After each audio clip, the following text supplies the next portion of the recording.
ചതുർത്ഥഃ പാഠഃ നീതിബോധോ മഹത്തമഃ. കൗസല്യാധിപഃ ക്ഷേമദർശീ സ്വരാജ്യം പാലയതി. കൗസല്യാധിപനായ ക്ഷേമദർശി സ്വന്തം രാജ്യം പാലിച്ചിരുന്നു. സഹ തസ്യ സചിവാൻ അത്യധികം വിശ്വസിതി. അദ്ദേഹം തൻ്റെ മന്ത്രിമാരെ വളരെയധികം വിശ്വസിച്ചിരുന്നു. കിന്തു സചിവാഹ രാജ്യകോശാത് ധനമപഹരന്തി. എന്നാൽ മന്ത്രിമാരെല്ലാവരും രാജ്യഭണ്ഡാരത്തിൽ നിന്നും ധനം മോഷ്ടിച്ചിരുന്നു. രാജ്യസ്യ ദുരവസ്ഥാം രാജ്ഞേ നിവേദയിതും ആഗതവാൻ ജനാൻ ഭടാഹ സചിവാജ്ഞയാ നിവാരയന്തി. രാജാ കാര്യമിതം ന ജാനാതി.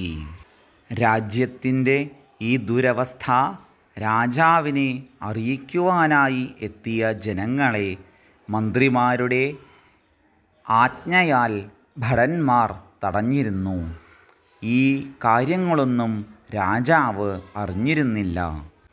തഥാ കശ്ചന മുനിസ്തത്ര ആഗത്യ രഹസി രാജാനാം കഥയതി.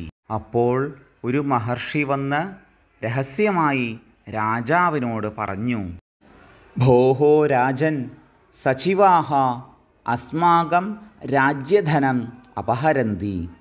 അല്ലയോ രാജാവേ, മന്ത്രിമാർ നമ്മുടെ രാജ്യധനം അപഹരിക്കുന്നു, മോഷ്ടിക്കുന്നു. സചിവാനാം കാപഠ്യം കഥം ബഹിരാനയാമി. മന്ത്രിമാരുടെ ഈ വഞ്ചന എങ്ങനെ പുറത്തേക്ക് കൊണ്ടുവരാനാകും? ഉപായമേകം വദാമി. ഒരു ഉപായം ഞാൻ പറയാം. ഏകൈകം അമാത്യമാഹൂയ അപരഹ അപരാധി ഇതി വദതു. മന്ത്രിമാരെ ഓരോരുത്തരെയായി വിളിച്ചിട്ട് മറ്റൊരാൾ അപരാധിയെന്ന് പറഞ്ഞാലും തേ സ്വയമേവ അപരാധിനം സൂചയിഷ്യന്തി. അവർ തന്നെത്താൻ തന്നെ അപരാധിയെ കാണിച്ചു തരും. രാജാ ഏകൈകം സചിവമാഹൂയ ഇതരേ അപരാധിനഃ ഇതി വദതി.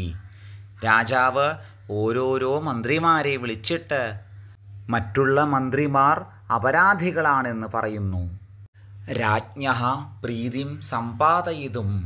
രാജാവിൻ്റെ പ്രീതി നേടുവാനായി ഏകൈകോപി സചിവഃ അപരേഷാം ദോഷാൻ സവിസ്തരം രാജ്ഞേ നിവേദയതി. ഓരോരോ മന്ത്രിമാരും മറ്റുള്ള മന്ത്രിമാരുടെ ദോഷങ്ങൾ രാജാവിന് വിശദീകരിച്ച് അറിയിച്ചു. രാജാ സചിവാൻ ദണ്ഡയതി. രാജാവ് മന്ത്രിമാരെ ശിക്ഷിച്ചു. മുനിഹി പ്രച്ഛന്നവേഷം പരിത്യജ്യ രാജാനം നമതി. മഹർഷി തൻ്റെ പ്രച്ഛന്നവേഷം ഉപേക്ഷിച്ചിട്ട് രാജാവിനെ നമസ്കരിച്ചു. ആശ്ചര്യേണ തദാനീം രാജാ മുനിവേഷധാരി സ്വസ്യ ഭട ഏവ ഭവതീതി ജ്ഞാത്വാ തസ്യ നീതിബോധം പ്രശംസതി. അപ്പോൾ രാജാവ് അത്ഭുതത്തോടെ മുനിവേഷധാരിയായി തൻ്റെ മുന്നിൽ വന്നത് തൻ്റെ സ്വന്തം ഭടനാണ് എന്ന് മനസ്സിലാക്കി അവൻ്റെ നീതിബോധത്തെ പ്രശംസിച്ചു. വിഗണയ്യാത്മവൃത്തിഞ്ച രാഷ്ട്രകർമ്മണ കർമ്മസു വ്യാപൃതാ മാനവാ സർവേ നീതിയുക്താ മനീഷിണഃ.